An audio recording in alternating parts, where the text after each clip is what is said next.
Hello dear viewers, আশা করি সবাই ভালো আছেন। আজকের ভিডিওতে আপনাদের সবাইকে স্বাগত। আজকে টেন্সের উপর একটি ভিডিও নিয়ে চলে এলাম। আজকে প্রেজেন্ট পারফেক্ট টেন্স এই নিয়ে ভিডিও আলোচনা হবে। প্রেজেন্ট পারফেক্ট টেন্স ইংরেজি টেন্সগুলোর মধ্যে একটা গুরুত্বপূর্ণ টেন্স। এটার ব্যবহার এবং এটার প্রয়োগ সেই নিয়ে পাস্ট ইনডেফিনাইট টেন্সের সাথে এর দারুণ কনফিউশন আছে, এবং ঠিক এই কনফিউশনের জায়গায় কম্পিটিটিভ এক্সামে এখান থেকে কোশ্চেন পড়ে। সুতরাং আজকের টেন্সটা আমি একদম বিগিনার্স লেভেল থেকে, মানে বেসিক গ্রামার থেকে একটু অ্যাডভান্স লেভেলের গ্রামার, যেখানে কম্পিটিটিভ এক্সামের কোশ্চেন পড়ে, সেটা নিয়ে আজকের ভিডিওতে আলোচনা করব। সুতরাং বুঝতে পারছেন ভিডিওটা খুব শিক্ষণীয় হতে যাচ্ছে। সুতরাং ভিডিওটি শেষ পর্যন্ত অবশ্যই দেখতে থাকুন।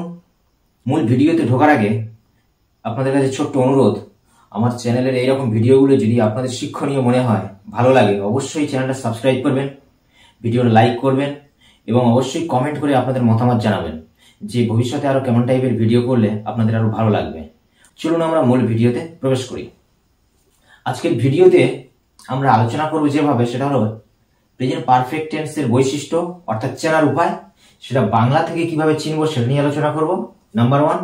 নাম্বার 2, সেটার ইউসেজ কন্ডিশনস, কোন কোন পরিস্থিতিতে আমরা এই টেন্সটা ব্যবহার করব। 3 নাম্বার আলোচনা করব আমরা সেটার গঠন, ইংলিশে কিভাবে ফর্ম করতে হয় সেটা উদাহরণ সহযোগে। চলুন আমরা মূল ভিডিওতে প্রবেশ করি। প্রথমে প্রেজেন্ট পারফেক্ট টেন্স এটা চেনার উপায়, কিভাবে আমরা চিনব সেটা আমরা শিখব। প্রেজেন্ট পারফেক্ট এই কথাটা আমরা একটু বিশ্লেষণ করি। যদি প্রেজেন্ট মানে বর্তমান কাল, এবং পারফেক্ট, পারফেক্ট মানে that is perfect, that is done, that is completed, অর্থাৎ যে অ্যাকশনটা কমপ্লিটেড, যে অ্যাকশনটা হয়ে গেছে, যে ক্রিয়াপদের কাজটা ঘটে গেছে, সেটা তাহলে বর্তমান কালে এমন কোন ক্রিয়াপদের কাজ যেটা ঘটে গেছে, সেরকম কোন ক্রিয়ার কালকে বোঝাতে গেলে আমরা প্রেজেন্ট পারফেক্ট টেন্স ব্যবহার করব। তাহলে এটা গেল সরল বাংলা বিশ্লেষণ। প্রেজেন্ট পারফেক্ট টেন্সে কোনো কাজ অতীতকালে ঘটে গিয়ে থাকে, কিন্তু তার প্রভাব বর্তমান কালে, মানে এই সময়ের উপরে কিন্তু ন্যস্ত থাকে, অর্থাৎ action in the past, effect in the present. সেই জন্য এই টেন্সকে mixture of the past and present এভাবে বলা হয়। অর্থাৎ কোনো কাজ যদি অতীতে ঘটে থাকে, তার ফলাফলটা বর্তমানকালে অবশ্যই কোনো না কোনো ভাবে বর্তাবে। There is always a connection between the past and the present. প্রথমে আমরা বাংলা থেকে কিভাবে এই টেন্সকে চিনতে হয় সেটা দেখা যাক। যেমন বাংলা ক্রিয়াপদের শেষে ইয়াছি, ইয়াছেন, ইয়াছো ইত্যাদি যুক্ত থাকে, এবং অবশ্যই করে ক্রিয়াপদের এই কাজটি অতীতে ঘটে গিয়েছে, অতীতে ঘটে গিয়েছে বোঝায়, কিন্তু সেই কাজের রেশ বা ফল বর্তমানকালে বিদ্যমান বা উপলব্ধ থাকে, এটা বোঝায়। তাহলে একটা উদাহরণ দেখি। আমি ক্রিকেট খেলি, খেলা হচ্ছে মূল ক্রিয়াপদ, তার সঙ্গে ইয়াছি, আমি ক্রিকেট খেলি আছি। ইয়াছিটা হচ্ছে আমরা সাধু ভাষায় বলি, চলিত ভাষায় কি বলি, ইয়াছিটা সংক্ষেপে ছি, খেলেছি। তাহলে আমি ক্রিকেট খেলি আছি বা খেলেছি। যেমন রাম ক্রিকেট খেলি আছে বা খেলি আছেন, বা আমরা সাধু ভাষায় যদি না বলি, চলিত ভাষায় বলি রাম ক্রিকেট খেলেছে বা খেলেছেন। তাহলে এই ফর্মগুলো যুক্ত থাকে। এবং এবারে আমরা এই টেন্সের ইউসেজ কন্ডিশনস, কোন কোন ক্ষেত্রে আমরা এই টেন্স ব্যবহার করব সেটা আমরা দেখে নিই। চলুন আমরা শিখলাম বাংলা বাক্য দেখে কিভাবে আমরা প্রেজেন্ট পারফেক্ট টেন্স চিনব। এবারে আমরা দেখে নিই কোন কোন পরিস্থিতিতে প্রেজেন্ট পারফেক্ট টেন্স আমাদের ব্যবহার করতে হবে।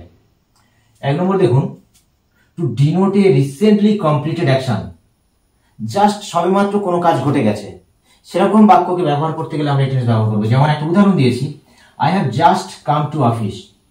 আমি এইমাত্র, জাস্ট মানে আমি এইমাত্র অফিসে এসেছি, মানে একটু আগে। শিক্ষার্থী বন্ধুরা, আমি এই টেন্সের গঠনগুলো, এগুলো আপনাদের এখন শিখতে হবে না, একটু পরে আমি গঠনে শেখাবো কিভাবে গঠন হয়, কিন্তু আমরা শুধু এখানে জাস্ট চিনছি। He has already arrived there, তিনি ইতিমধ্যে সেখানে পৌঁছে গেছেন। তাহলে এগুলো সব একটু আগে কাজটা ঘটে গেছে সেরকম বোঝাচ্ছে। The scientist have recently discovered it, বিজ্ঞানীরা এটা সবেমাত্রই আবিষ্কার করেছে, রিসেন্টলি, সাম্প্রতিককালে আবিষ্কার করেছে। 2 নম্বর দেখুন, to denote an action that happen in the past at an unspecified time, যে কাজটা অতীতে ঘটে গেছে কিন্তু কখন ঘটেছে সেটা টাইম কোনো স্পেসিফাই করা হয়নি, অতীতে আনস্পেসিফাইড টাইমে কোনো কাজ ঘটে গেছে, time mention is not important here. যেমন উদাহরণ দেখুন, he has bot a new car, সে একটা নতুন গাড়ি কিনেছে। কখন কিনেছে সেটা আমরা জানি না, কিন্তু তার ফলটা বর্তমানকালে আছে। কিরকম আছে না, he has the car now, he has it now, তার এটা এখন আছে। আর একটা উদাহরণ দেখুন, I have washed my clothes, আমি আমার কাপড় চাপড় কেচেছি, কাঁচা হয়ে গেছে। কখন? That is not important. তার ফলটা কি? কাপড় চাপড় কাচার ফলে মাই ক্লথস আর ক্লিন নাও, তাহলে এখন আমার কাপড় চাপড় পরিষ্কার। এটা বলার মাধ্যমে কিন্তু আমরা প্রকাশ করছি যে আমি আমার কাপড় চাপড় কেচেছি, মানে এখন আমার কাপড় চাপড় পরিষ্কার। অর্থাৎ তার ফলটা, result of washing my clothes is that my clothes are now clean. Perfect টেন্সের 3 নম্বর ইউসেজ কন্ডিশন হলো to denote an action that started in the past and continues to the present, giving a hint of unfinished time expression. This is very important. এইটা হচ্ছে competitive এক্সামের জন্য পড়ে, এবং এই 3 নম্বর বৈশিষ্ট্যটা আমরা যদি চিনতে পারি, তাহলে প্রেজেন্ট পারফেক্ট টেন্সের সঙ্গে পাস্ট ইনডেফিনাইট টেন্সের পার্থক্যটা আমরা সহজে বুঝতে পারবো। এবং ঠিক এই জায়গায় কম্পিটিটিভ এক্সামে এই কোশ্চেনটা পড়ে। আপনারা ভালোভাবে দেখতে থাকুন, বুঝতে পারবেন। তাহলে বলা হচ্ছে যে অ্যাকশনটা অতীতে শুরু হয়ে বর্তমান কাল অবধি আসছে, এবং সেখানে অবশ্যই একটা আনফিনিশড টাইম এক্সপ্রেশন থাকবে। আনফিনিশড টাইম এক্সপ্রেশন মানে আনফিনিশড, যেটা শেষ হয়নি। অর্থাৎ শেষ না হওয়া এমন কোনো অ্যাডভার্ব অফ টাইম থাকবে বাক্যের মধ্যে। আর যদি ফিনিশড টাইম থাকে, যেটা যে অ্যাডভার্ব অফ টাইমটা বোঝাবে কোনো কাজ ফিনিশ হয়ে গেছে, তাহলে তখন কিন্তু সেটা অবশ্যই করে প্রেজেন্ট পারফেক্ট টেন্সের মধ্যে পড়বে না, সেটা হবে পাস্ট ইনডেফিনাইট টেন্সে। যেমন উদাহরণ দেখুন, I have been to Mumbai, আমি মুম্বাইয়ে গিয়েছি। এটা আরো ভবিষ্যতে আমি যেতে পারি, অর্থাৎ অতীতে যে কাজটা হয়ে গেছে সেটার রেস এখনো কন্টিনিউ করছে এবং ভবিষ্যতেও করতে পারে। I have been to Mumbai, আমি মুম্বাই গেছি এবং মুম্বাই আবার ভবিষ্যতেও যেতে পারি। অর্থাৎ এটা আনফিনিশড টাইম এক্সপ্রেশন, এটা ভবিষ্যৎকালেও আমি যেতে পারি। এটাতে আরো পরিষ্কার করে বুঝবেন, হি হ্যাজ অ্যারাইভড টুডে, তিনি আজকে পৌঁছেছেন। এখানে দেখুন, টুডেটা আনফিনিশড টাইম এক্সপ্রেশন, টুডে তো এখনো কমপ্লিট হয়নি, টুডে এখনো ওভার হয়নি, এখনো বাকি আছে টুডেটা শেষ হতে। তাহলে যদি আমি বলি হি হ্যাজ অ্যারাইভড, গতকাল পৌঁছেছে, তাহলে আমরা এখানে কি লিখবো? ইয়েস্টারডে। তাহলে টুডে বাদ দিয়ে হি হ্যাজ অ্যারাইভড ইয়েস্টারডে আমরা এটা লিখতে পারতাম, হি হ্যাজ অ্যারাইভড ইয়েস্টারডে। তাহলে টুডেটা আমরা বাদ দিতাম, কিন্তু দিস ইজ রং। কারণ কি, যখন কোনো অ্যাডভার্ব অফ টাইম যেটা অতীতকালের অ্যাডভার্ব বোঝাবে, যেমন yesterday, last night, 2 days ago, last week, last year, last month, যখন এরকম ফিনিশড টাইম এক্সপ্রেশন থাকবে, ওগুলো তো ফিনিশড। ইয়েস্টারডে মানে ইয়েস্টারডে তো দিনটা চলে গেছে, that is finished. Last week, that is finished time expression. কিন্তু this week, today, this month, this year, it is still yet to be over, এটা এখনো শেষ হওয়ার বাকি আছে। তাহলে এগুলো যে সময়গুলো এখনো শেষ হতে বাকি আছে, সেগুলো কি হবে? Unfinished time expression. তাহলে আনফিনিশড টাইম এক্সপ্রেশন যেমন টুডে, সেই জন্য এটা হয়েছিল প্রেজেন্ট পারফেক্ট টেন্স। যখন আমরা বলবো যে তিনি গতকালে পৌঁছেছেন, এটা কিন্তু দেখতে বাক্যটা প্রেজেন্ট পারফেক্ট টেন্সের মতো, কিন্তু গতকাল কথাটা থাকার জন্য, ইয়েস্টারডে থাকার জন্য এটাকে আমরা হি হ্যাজ অ্যারাইভড ইয়েস্টারডে করতে পারি না। এটা তখন হয়ে যাবে পাস্ট ইনডেফিনাইট টেন্সে, অর্থাৎ হি অ্যারাইভড ইয়েস্টারডে বা হি অ্যারাইভড 2 days ago। আশা করি ক্লিয়ার হলো। আর একটা দেখুন, they have done the work this month, তারা এই কাজটি এই মাসেই করেছে। This month is yet to be over, এখনো এই মাসটা কিন্তু শেষ হওয়ার বাকি আছে। তাহলে এটা unfinished time expression, not finished. আশা করি বোঝা গেছে। যদি ফিনিশড টাইম এক্সপ্রেশনে প্রকাশ করতাম কি হতো? They have done the work this মান্থের জায়গায় তখন আমাদের কি করতে হতো? Last month. তখন কিন্তু আমরা এই প্রেজেন্ট পারফেক্ট টেন্স এটা করতে পারতাম না, তখন করতে হতো they did the work last month. তাহলে আমরা এই 3টি নিয়ম শিখব, এবং বিশেষ করে এইটা কিন্তু কম্পিটিটিভ এক্সামে পড়ে এরর কারেকশনে। এরকম একটা টেন্স দিয়ে দেয়, he has arrived yesterday, he has arrived yesterday, এটাতে এরর কারেকশন দিয়ে দেয়। তাহলে আশা করি সবাই পারবেন। এবারে আমরা প্রেজেন্ট পারফেক্ট টেন্সের ফরমেশনটা শিখবো, গঠন। দেখুন, প্রথমে সাবজেক্ট, তারপরে অক্সিলারি ভার্ব হ্যাভ আর হ্যাজ, হ্যাভ কিংবা হ্যাজ, তারপরে ভার্বের পাস্ট পার্টিসিপল মানে ভার্বের 3 নম্বর ফর্ম, তারপরে অবজেক্ট, তারপরে রিমেনিং। এবারে হ্যাভ হ্যাজ কোথায় বসে না, যদি সাবজেক্ট যদি থার্ড পারসন সিঙ্গুলার নাম্বার হয় একমাত্র সেক্ষেত্রে হ্যাজ বসে। Third person singular number subject should be followed by has only. বাকি সমস্ত ক্ষেত্রে আই এর পরে হ্যাভ বসবে, কোনো ইউ এর পরেও হ্যাভ বসবে, ইউ সিঙ্গুলার হোক ইউ প্লুরাল হোক, এবং সমস্ত প্লুরাল নাম্বারের ক্ষেত্রে হ্যাভ বসবে। যেমন একটা উদাহরণ দেখুন, তারা আজ পৌঁছেছেন। তাহলে এটা কিভাবে পৌঁছেছেন, আমি যদি বাংলা থেকে চিনতে চেষ্টা করি, পৌঁছিয়েছে, এটা চলিত ভাষায় লেখা পৌঁছেছে, মানে কাজটা হয়ে গেছে, ইচ্ছে আছে। এবারে পৌঁছানো কাজটা কিন্তু কমপ্লিট হয়ে গেছে, তাহলে এটা নিশ্চিতভাবে প্রেজেন্ট পারফেক্ট টেন্সে পড়ছে। তাহলে ফরমেশনে সাবজেক্ট মানে তারা, দে, সাবজেক্টের পরে হ্যাভ হ্যাজ, তাহলে দে হ্যাভ হবে, দে হ্যাভ। পৌঁছানো ইংরেজি অ্যারাইভ, তার সঙ্গে ডি অ্যারাইভড, আজ টুডে। যদি এটা কম্পিটিটিভ এক্সামে এরকমই পড়ে, তারা গতকাল পৌঁছেছেন, তাহলে কি হতো, এটা কিন্তু শুনতে, তারা গতকাল পৌঁছেছেন, এটা শুনতে লাগছে প্রেজেন্ট পারফেক্ট টেন্স, কিন্তু এটাকে প্রেজেন্ট পারফেক্ট টেন্সে করা যেত না, কারণ গতকাল that is completed time expression, অর্থাৎ ফিনিশড টাইম এক্সপ্রেশন। গতকাল দিনটা চলে গেছে, তাহলে দে অ্যারাইভড ইয়েস্টারডে, তারা গতকাল পৌঁছেছেন। বাংলায় আমরা বলবো তারা গতকাল পৌঁছেছেন, কিন্তু ইংরেজিতে ট্রান্সলেশন করার সময় আমরা বলবো দে অ্যারাইভড ইয়েস্টারডে। সিমিলারলি, আমি এই সপ্তাহে বাড়িতে এসেছি, যদি বলতাম আমি গত সপ্তাহে বাড়িতে এসেছি, তাহলে কিন্তু দুটো টেন্স দুরকম হয়ে যেত। পয়েন্ট টু বি নোটেড, আমি এই সপ্তাহে বাড়িতে এসেছি, এই সপ্তাহ স্টিল গোয়িং অন, এখনো যেতে বাকি আছে, শেষ হতে, তাই এটা হচ্ছে প্রেজেন্ট পারফেক্ট টেন্স। কিন্তু যদি বলতাম আমি এই গত সপ্তাহে বাড়িতে এসেছি, তখনও কিন্তু ছি যুক্ত থাকতো, আছি কথাটা যুক্ত থাকতো, কিন্তু সেক্ষেত্রে আমরা এই টেন্সটাকে প্রেজেন্ট পারফেক্ট টেন্সে ভাবতে পারতাম না, সেটা ভুল হতো। গতকাল টাইম এক্সপ্রেশনটা, গত সপ্তাহ টাইম এক্সপ্রেশনটা কিন্তু finished time expression, finished, completed. তার জন্য এটা হচ্ছে হয়ে যেত আমি গত সপ্তাহে বাড়িতে এসেছি, এই টেন্সটা হয়ে যেত দেখতে আকারে প্রকারে কিন্তু প্রেজেন্ট পারফেক্ট টেন্সের মতো লাগলেও এটা কিন্তু হয়ে যেত পাস্ট ইনডেফিনাইট টেন্স। তখন তাহলে এটার এখন ট্রান্সলেশন কি হবে, আমি এসেছি, আই হ্যাভ, বাড়ি এসেছি, I have come to home this week. কিন্তু যদি বলতো আমি গত সপ্তাহে বাড়িতে এসেছি, হয়ে যেত I came to home last week. এইগুলোই হচ্ছে এরর কারেকশন দেয়।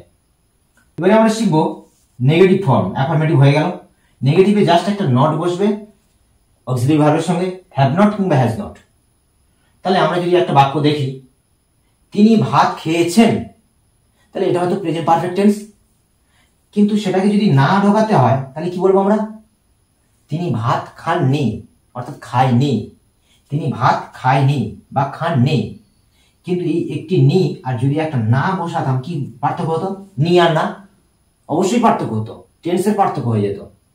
তিনি ভাত খেয়েছেন থেকে তিনি ভাত খাননি, তাই এটা এই টেন্স হয়ে যাচ্ছে, এই টেন্সের নেগেটিভ ফর্ম। কিন্তু দেখুন, তিনি ভাত খান না মানে জেনারেল, ইন জেনারেল বলা হচ্ছে, এটা একটা জেনারেল কনসেপ্ট, অর্থাৎ প্রেজেন্ট ইনডেফিনাইট টেন্স। তাহলে তিনি ভাত খান না, এটা প্রেজেন্ট ইনডেফিনাইট টেন্সের নেগেটিভ হয়ে যেত। তিনি ভাত খান, তিনি ভাত খায়, সে ভাত খায়, সে ভাত খায় না। তাহলে এই একটি নি এবং একটি না এর কিন্তু পার্থক্য আছে। তাহলে নি বললে সেটা প্রেজেন্ট পারফেক্ট টেন্সের নেগেটিভ, না হলে সেটা হচ্ছে প্রেজেন্ট ইনডেফিনাইট টেন্সের নেগেটিভ। তাহলে এটা দিস শুড বি রিমেম্বার্ড। তাহলে তিনি ভাত খাননি, সহজ, he has not eaten rice. তাহলে আমরা নেগেটিভ শিখে গেলাম। এবার আমরা দেখবো ইন্টারোগেটিভ ফর্ম কিভাবে করতে হয়। আগেই বলেছিলাম যে অ্যাফার্মেটিভ ফর্মের যে অক্সিলারি ভার্ব আছে, এই অক্সিলারি ভার্বটা জাস্ট সাবজেক্টের আগে এনে দিলেই কিন্তু আমাদের ইন্টারোগেটিভের yes or no type question যেটা, সেটা কিন্তু গঠিত হয়ে যায়। তাহলে আমরা দেখে নিই, এটাকে দেখে নিই আমরা, তারা আজ পৌঁছেছেন। তাহলে এটাকে জিজ্ঞাসাবাদ করলে কি হবে, তারা কি আজ পৌঁছেছেন, তাহলে তারা কি আজ পৌঁছেছেন? তাহলে এই যে অক্সিলারি ভার্ব হ্যাভ আছে, হ্যাজ আছে, তাহলে সেটাকে আমরা গোড়ায় এনে দেবো। এই হ্যাভটা ছিল এখানে, হ্যাভটা গোড়ায় চলে এসছে। হ্যাভ দে অ্যারাইভড টুডে, জিজ্ঞাসা চিহ্ন, তাহলে হয়ে গেল। এটাকে যদি আমরা ডব্লিউএইচ কোশ্চেন তৈরি করতাম, কেন তারা আজ পৌঁছেছেন, কেন তারা আজ পৌঁছেছেন, তাহলে কেন ইংরেজিটা শুধু জাস্ট আমরা এখানে লিখে দেবো, বাকি এই ফর্মটা সেম থাকবে, কারণ এই পুরো ফর্মটা সেম থাকতে হবে। তার আগে সংশ্লিষ্ট ডব্লিউএইচ ওয়ার্ডটা বসিয়ে দেবো এখানে, তাহলে কেন ইংরেজিটা বসিয়ে দিলে হয়ে গেল। Why have they arrived today, কেন তারা আজ পৌঁছেছে, কেন তারা আজ পৌঁছায়নি, তাহলে ইন্টারোগেটিভ নেগেটিভ, তাহলে why have they not arrived today. তাহলে আশা করি এই টেন্সের গঠনের 4টে ফর্ম সেটা শেখা গেল। এবারে আমরা যেহেতু ভিপিপি আছে ফরমেশনে ভার্বের পাস্ট পার্টিসিপল, সেটা আমরা শিখবো যে রুলস অফ মেকিং ভিপিপি, অর্থাৎ ভার্বের থার্ড ফর্ম, ভার্বের পাস্ট পার্টিসিপল ফর্ম তৈরি করার নিয়মটা কি। দেখুন, বেশিরভাগ রেগুলার ভার্ব বলতে যে ভার্বগুলোর পাস্ট ফর্ম এবং পাস্ট পার্টিসিপল ফর্ম সাধারণত ডি এবং ইডি যুক্ত করে তৈরি করা হয়, সেগুলোকে বলা হয় রেগুলার ভার্ব। তাহলে বেশিরভাগ regular verb take D or ED at their ends to make VPP, অর্থাৎ তাদের শেষে ডি বা ইডি যুক্ত করে, সেটা পাস্ট ফর্মের শেষে বা পাস্ট পার্টিসিপল ফর্মের শেষে। যেমন অ্যারাইভ, এর সাথে অ্যারাইভ ডি যুক্ত করা হয়েছে, অ্যারাইভড, এটা পাস্ট ফর্ম হলো। 3 নম্বর ফর্মে এখানে কি হতো, অ্যারাইভ, এই সেম, সেটা ভার্বের পাস্ট পার্টিসিপল ফর্ম হতো। যেমন লাইক, ভার্বের প্রেজেন্ট ফর্ম, ভার্বের পাস্ট ফর্ম লাইকড, ইডি যুক্ত হলো, আবার পাস্ট পার্টিসিপল ফর্ম ইডি যুক্ত হলো, সেম থাকছে। ওয়াচ, ওয়াচড, ইডি যুক্ত হলো, আবার এই ইডি যুক্ত হলো। তাহলে এগুলো গেল বেশিরভাগ ক্ষেত্রে রেগুলার ভার্বের নিয়ম। কিছু some irregular verbs also use the same verb for past form as past participle form, মানে কিছু কিছু ইররেগুলার ভার্ব আছে যেটা পাস্ট ফর্মে যে ফর্ম ব্যবহার করে, আবার পাস্ট পার্টিসিপল ফর্মেও ভার্বের সেই ফর্মকেই ব্যবহার করে। যেমন দেখুন, হ্যাভ, হ্যাভের পাস্ট ফর্ম হচ্ছে হ্যাড, এবং সেই একই ফর্ম পাস্ট পার্টিসিপল ফর্মেও হ্যাড। Win, won, won. এবার 3 নম্বর নিয়মটা খুবই কঠিন, 2 নম্বরটাও খানিকটা কঠিন, 3 নম্বরটা হচ্ছে জাস্ট মনে রাখতে হবে। There is no hard and fast rule. যেমন other irregular verbs that use 3 different forms should be memorized, এগুলো মনে রাখার ছাড়া কোনো উপায় নেই। যেমন গো, went, go went gone, go went gone, do did done, এগুলো মনে রাখতে হবে। Fly, flew, flown.